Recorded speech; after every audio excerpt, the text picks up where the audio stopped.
Assalamualaikum warahmatullahi wabarakatuh. Alhamdulillahilladzi faddalana ala katsirin min ibadihil mu'minin. Asyhadu an la ilaha illallah wahdahu la syarikalah. Al-malikul haqqul mubin. Wa asyhadu anna Muhammadan abduhu wa rasuluhu al-mab'utsu rahmatan lil alamin. Allahumma salli wa sallim wa barik ala sayyidina wa habibina wa syafi'ina wa maulana Muhammadin wa ala alihi wa ashabihi ajma'in, amma ba'du. Para pemirsa santri Kanjeng Sunan dimanapun Anda berada, kembali saya menyapa Anda semuanya di tempat ini. Saya sedang berada di salah satu pondok pesantren Kampung Al-Quran yang ada di Kecamatan Pamijahan, Desa Ciasihan, Bogor. Tidak jauh daripada Gunung Salak. Saya tepatnya di Gunung Menirnya. Tidak jauh juga daripada tempat pemandian Curug Bidadari, saudara-saudara sekalian. Siapa di antara saudara-saudaraku yang nonton video ini, semoga usahanya dilancarkan Allah, yang punya bisnisnya dilancarkan Allah, yang rezekinya sedang seret, semoga rezekinya dilancarkan juga oleh Allah Subhanahu wa taala. Kesehatan kita dipelihara oleh Allah. Bagi saudara-saudaraku yang terpapar virus corona, semoga penyakitnya diangkat oleh Allah. Keluarga kita menjadi keluarga yang sakinah, mawaddah, warahmah. Anak-anak kita menjadi anak yang soleh dan soleha, serta yang belum dapat jodoh, semoga segera dijodohkan oleh Allah Subhanahu wa taala dengan yang soleha, yang cantik, kaya, tentu baik. Para pemirsa yang dimuliakan Allah Subhanahu wa taala, dalam salah satu hadis Nabi, baginda Rasulullah sallallahu alaihi wasallam menceritakan, ada seorang anak manusia yang sedang dalam perjalanan. Kita kenal istilahnya musafir. Dan orang yang dalam perjalanan ini atau si musafir ini, pakaiannya kusut, rambutnya kusut, yang tubuhnya penuh dengan orang yang betul-betul dalam perjalanan, bisa terkena debu umpamanya, kondisinya yang sangat lemah, biasanya musafir demikian. Dan orang ini dikisahkan oleh baginda Rasul mengangkat kedua tangannya, lalu berdoa kepada Allah Subhanahu wa taala, memanggil Allah, menyeru kepada Allah Subhanahu wa taala, ya Rabbi, ya Rabbi, ya Rabbi, wahai Tuhanku, wahai Tuhanku, wahai Tuhanku. Dan lanjutan daripada hadis ini adalah fa anna yustajabulah. Bagaimana mungkin doanya diijabah oleh Allah Subhanahu wa taala? Orang ini menyeru Allah, orang ini beribadah kepada Allah, orang ini memanggil Allah, orang ini terus dia menyebut Allah Subhanahu wa taala, dan orang ini disampaikan oleh baginda Rasul doanya tidak diijabah oleh Allah. Kenapa? Kata Nabi dalam hadisnya ini adalah wa mat'amuhu haram, yang dikonsumsinya berupa makanan dari barang yang diharamkan Allah. Wa malbasuhu haram, yang diminum juga merupakan barang yang diharamkan Allah Subhanahu wa taala.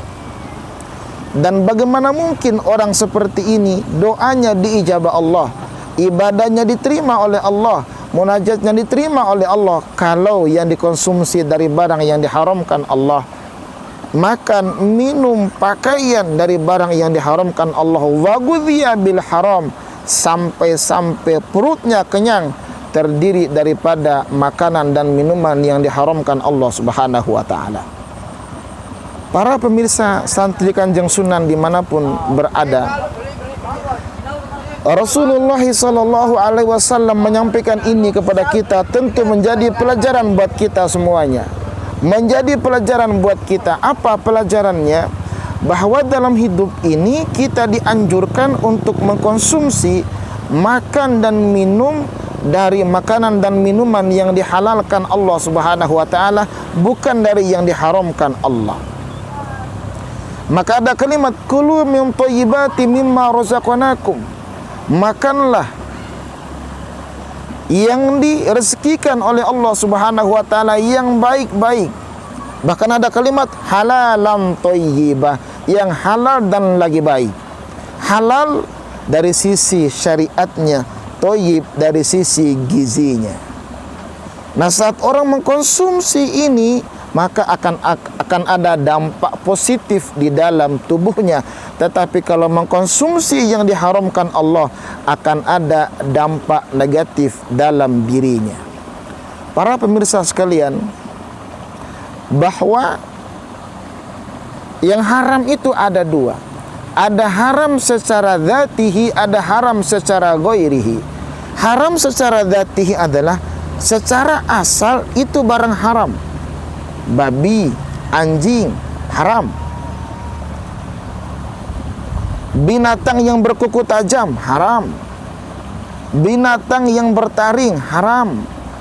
Itu disampaikan dalam hadis baginda Rasul. Itu namanya haram dzatihi.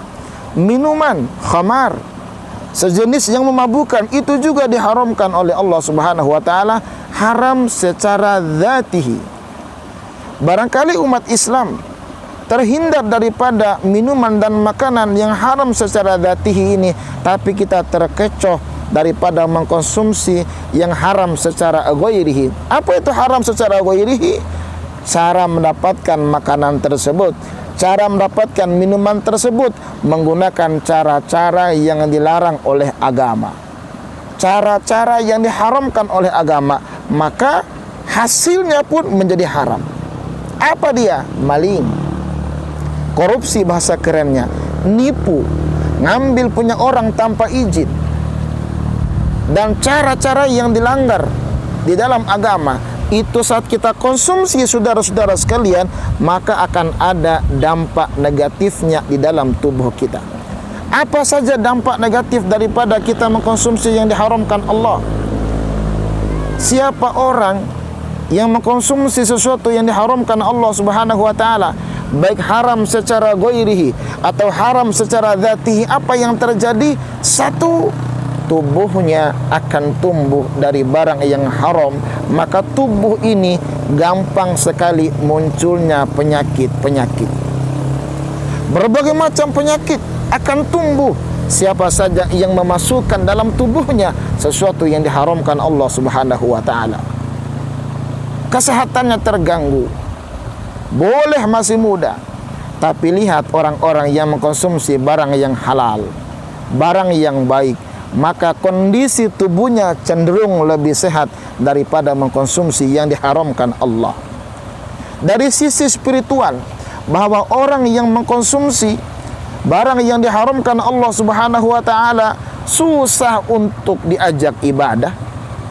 Hatinya cenderung lebih keras, susah diajak ibadah, susah diajak zikir pada Allah, susah diajak ibadah kepada Allah Subhanahu wa taala.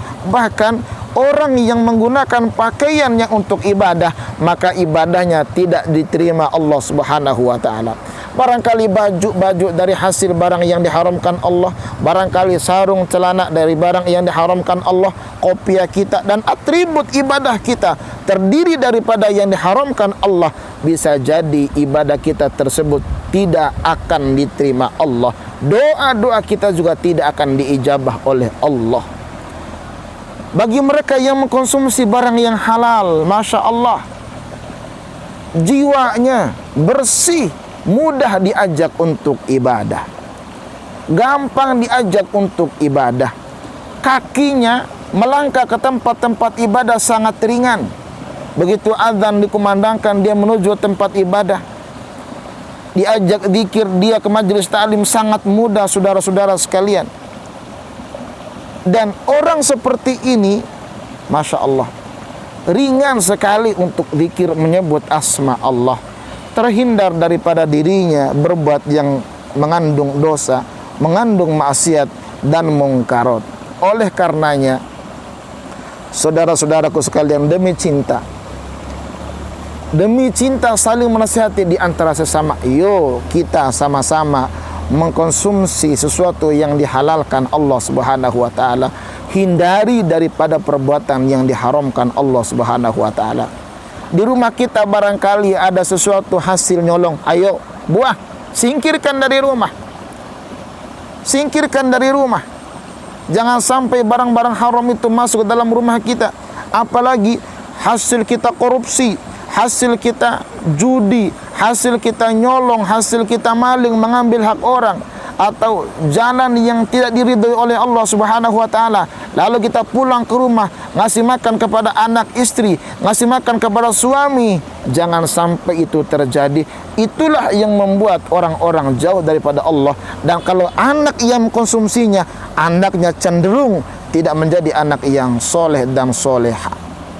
Nah, oleh karenanya, lewat nyapa saya singkat ini di Gunung Menir, di Pondok Pesantren Kampung Al-Quran, bimbingan daripada Tuan Guru Kiai Haji Munawar M. Ali, semoga ada manfaatnya, dan insya Allah kita akan sapa lagi dengan mutiara-mutiara ilmu pada gelombang dan waktu yang sama, insya Allah. Saya santri Kanjeng Sunan Abdul Hakim Abu Bakar, semoga kita semuanya dalam cinta Allah, cinta Rasulullah sallallahu alaihi wasallam, dan betul-betul mengamalkan apa yang diperintahkan Allah dan meninggalkan yang dilarang oleh Allah Subhanahu wa taala. Hasbunallahu wa ni'mal wakil. Wassalamualaikum warahmatullahi wabarakatuh.